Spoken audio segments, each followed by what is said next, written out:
One of the NFL's best matchups is the Miami Dolphins and the New York Jets. And last Sunday at the Meadowlands, Dolphin coach Don Shula confidently marched his troops into battle, knowing full well that he possesses a weapon that no other team can boast: quarterback Dan Marino. Marino is the reason the Dolphins are defending AFC East champions. And with him, Miami will always be contenders not only for a division title, but for the league championship as well. Jets quarterback Ken O'Brien is coming off a 1985 season in which he led the NFL in passing. And his rapid climb to the top has New York hoping that, like Marino, O'Brien can be their ticket to the Super Bowl. Certainly, Jets head coach Joe Walton would like to see his team develop the consistency that produces Super Bowl contenders. His Jets are trying to rebound from a thorough beating at the hands of another AFC East rival, the New England Patriots.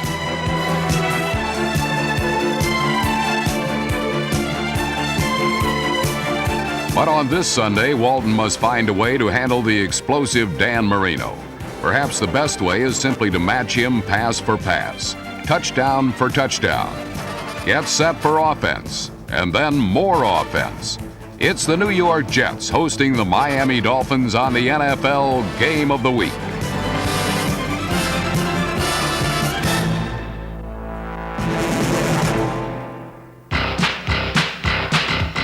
The game's first important play was not produced by either Marino or O'Brien, but rather by Jet punt returner Kurt Sohn, number 87.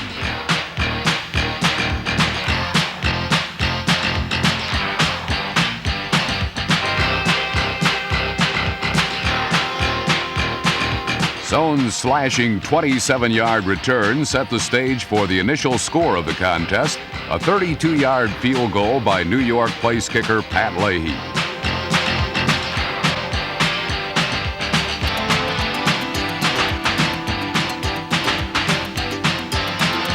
Strangely enough, over 10 minutes of the first quarter had elapsed, and Leahy's three-pointer was the only score.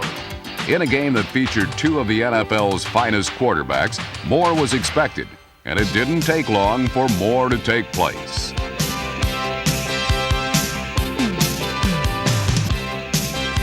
It doesn't matter how well you play defense. You cannot hold Dan Marino and the Dolphin passing game in check for very long. Following the field goal, number 13 attacked New York's injury-riddled secondary, throwing sideline strikes to Mark Duper, number 85.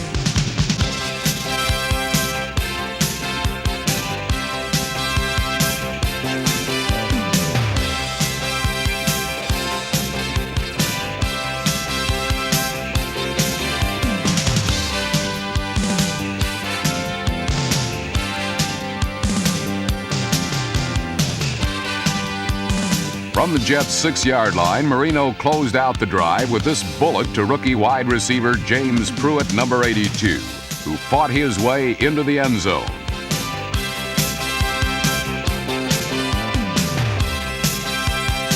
Pruitt's first receiving touchdown in the NFL gave Miami a 7-3 lead, and it would stay that way through the end of the first quarter. In the second period, however, the scoreboard would never stop, flashing numbers at the dizzying pace of a pinball machine.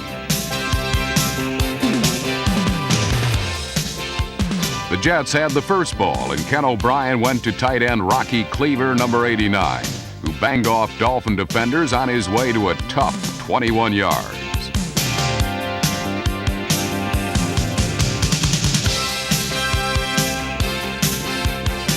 Cleaver did everything but ring up points. That was left to running back Johnny Hector.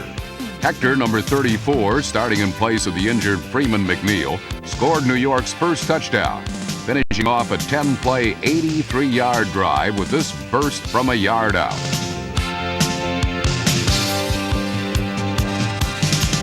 Three minutes into the second quarter, the Jets had gone ahead 10-7.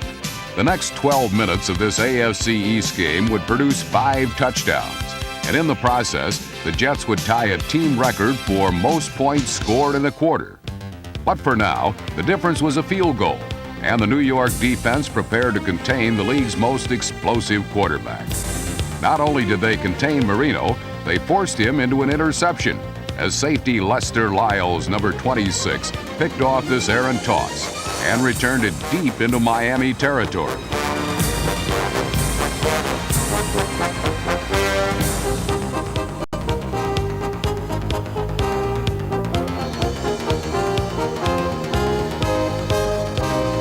Again, it was Hector who got the Jets into the end zone, this time on a quick hitter up the middle from 8 yards out. Suddenly and dramatically, the Jets had pulled in front 17-7. But at this point in this game, the score was nothing more than a formality. The action was about to reach a frenzy that produced not only a bunch of touchdowns, but some of the most exciting offensive football you'd ever want to see.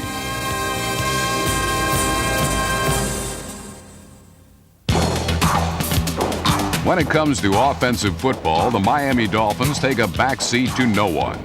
The reason is an offensive line without equal when it comes to pass protection. And of course, Dan Marino.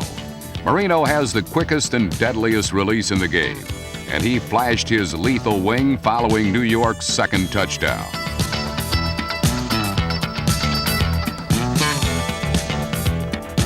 This 42-yard aerial to Mark Clayton was the big play in a quick striking drive that ended with a short toss to tight end Dan Johnson. It didn't take long at all for the Dolphins to get back in the contest. It was now 17-14 New York, but the Jets and O'Brien committed their first turnover of the game as Miami cornerback Don McNeil, number 28, plucked this pass out of the air, giving the Dolphins excellent field position at the New York 13-yard line. From there, Marino made short work of it, throwing his third scoring pass of the half, this one to Mark Duper in the corner of the end zone.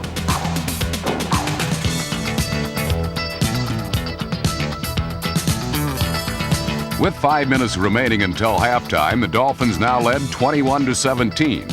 It was rather clear at this point that the Jets' defense would not be able to control Marino. The question then was, can the Dolphin defense, shell-shocked on opening day by a Chargers attack that scored 50 points against them, somehow manage to hold New York's powerful offense under wraps? The answer would be no, and two of the main reasons were O'Brien and wide receiver Wesley Walker, number 85. On an important 3rd and 14 situation with just over 3 minutes remaining in the second quarter, Walker left the Dolphins secondary gasping for air as he sprinted into a different time zone with a 65-yard score. The Jets had their third touchdown of the quarter, and they regained the advantage 24-21.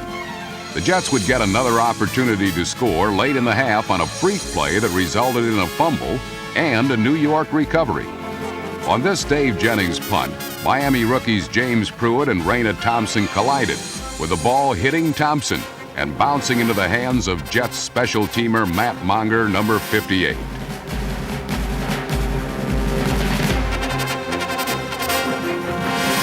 Monger's effort was brought back due to the rule that says that a botched punt return can be recovered by the defense, but not advanced.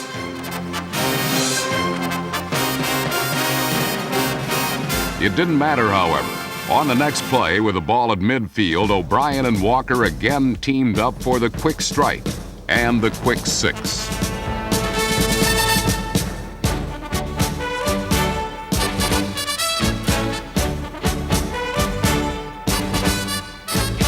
The score came with 40 seconds remaining in the first half and was the Jets' fourth touchdown of the second quarter, tying a team record. The Jets and Dolphins had combined for 6 touchdowns in the period, and the entire half saw O'Brien and Marino total nearly 500 yards passing.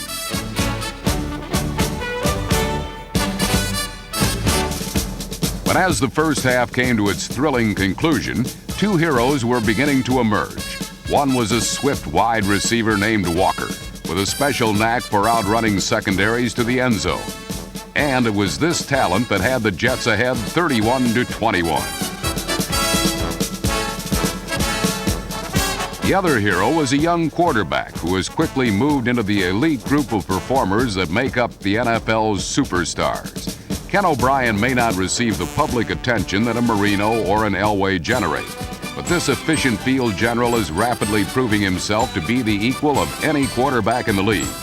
And in the second half, Mr. O'Brien would state his case even more assertively.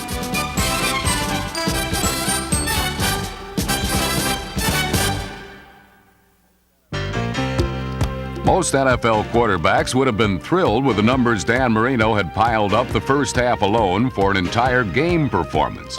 But the Miami passer never ceases to amaze, and he continued right where he left off as the second half began.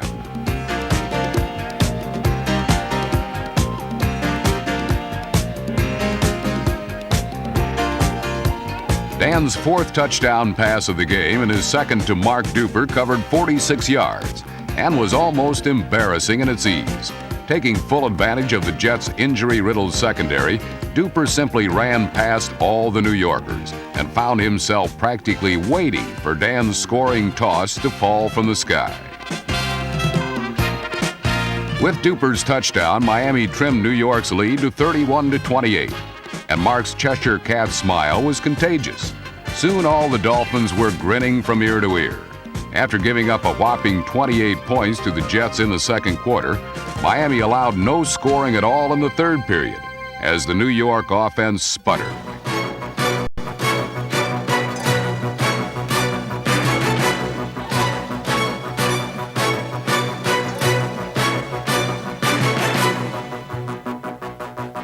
Getting a handle on the ball proved to be a recurring problem for the Jets. And when the Dolphins sacked O'Brien, then recovered his fumble, Miami was poised to strike again. Number 99, George Little, alertly gobbled up the miscue. And then for one of the few times in the game, Miami successfully ran the ball, with number 22, Tony Nathan, picking up big yardage.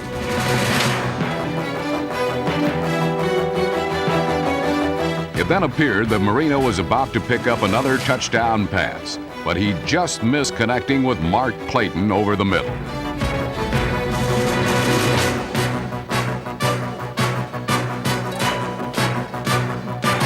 The Dolphins settled for 3, and kicker Fuad Reveiz came through, connecting from 44 yards out. Miami had now completely erased New York's halftime lead, and soon the Dolphins would reclaim that lead for themselves.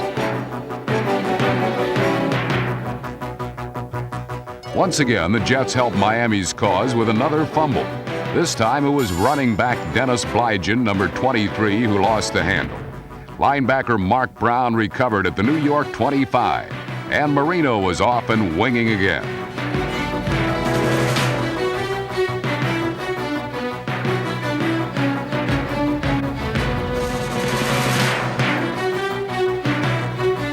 Duper was stopped just short of the goal line. But after 2 unsuccessful running attempts, Marino called a play-action fake. The Jets bit, and the result was touchdown pass number 5 and a new Dolphin lead. Tight end Bruce Hardy hauled in Dan's dart, and Miami was back in control. The third quarter had been totally dominated by the Floridians. They scored all the points, controlled the game tempo, and consistently took the ball away. New York fans were beside themselves, but they would soon be singing a different tune. A dramatic fourth quarter was coming up that none of these fans or any of the players would ever forget.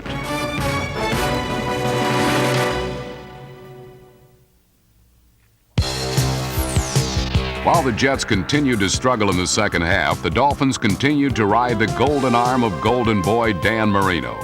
If Dan's Big Apple performance had been a Broadway show, it would have won him rave reviews and a lengthy and profitable run along the Great White Way.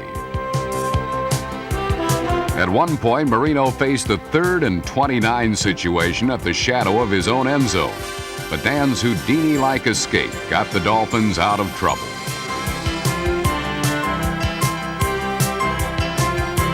Marino was so hot that at times it seemed he was completing passes to everyone. And in fact, that's just what was happening.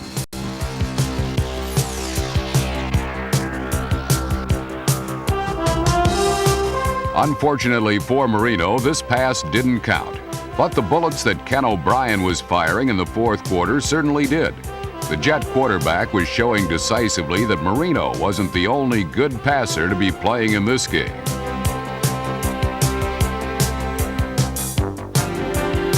A big catch by wide receiver Al Toon set up 3 more O'Brien completions as the Jet attack finally began to revive itself.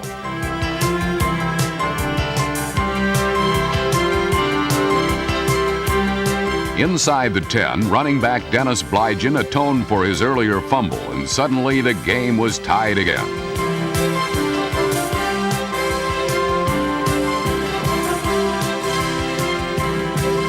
The Jets appeared to be picking up momentum. After holding Marino in check, New York regained possession in hopes of notching a go-ahead score. But another Gotham miscue put the ball right back in Miami's hands. The officials ruled Wesley Walker had possession before he fumbled. The Jets felt otherwise. The bottom line was Miami had the ball, but they didn't keep it long, only the time it took for Marino to fire touchdown pass number 6.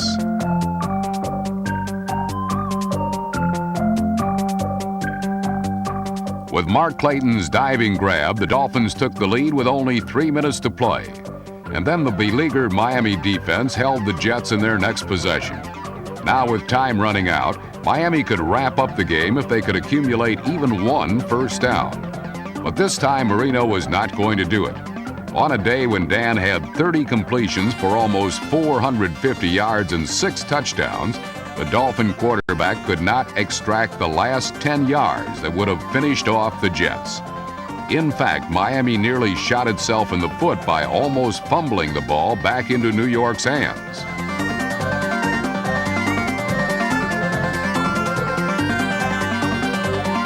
With barely a minute to play, Ken O'Brien took over. And with the help of clever-handed tight end Mickey Schuler, the Jets began an incredible march to the end zone. After dishing off to Johnny Hector, Schuler used the threat of a similar play to freeze the Dolphin defense and get out of bounds to stop the clock.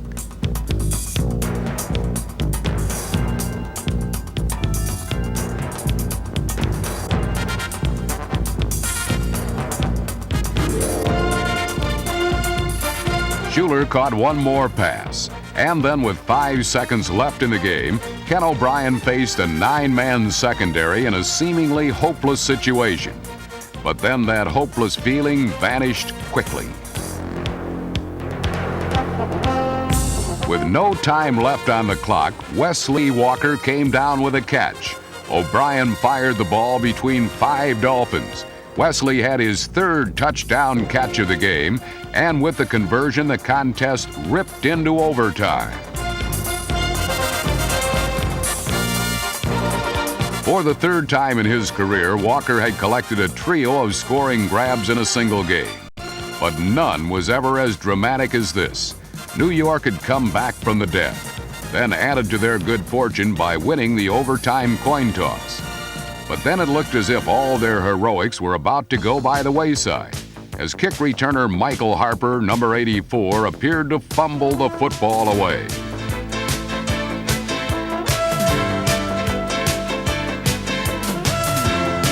In another controversial call, the referees ruled Harper's progress had been stopped before the bobble. The relieved Jets weren't going to give anyone the chance to change their minds.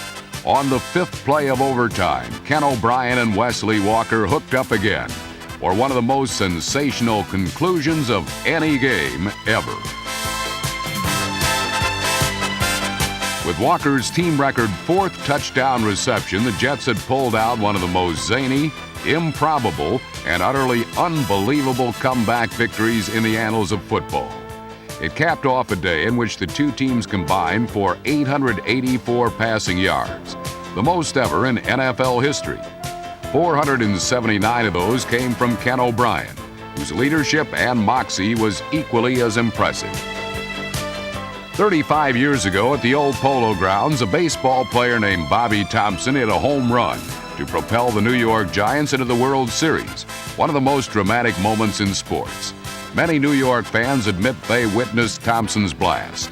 Now in 1986, there's another event which can make a New Yorker boast, "I was there." It was the day Wesley Walker hit a four-bagger of his own. 4 amazing touchdown catches to beat the Miami Dolphins, give the Jets an astonishing win, shatter league and team records, and make both player and fan utter in gasping acknowledgement, "That was the greatest game I've ever seen."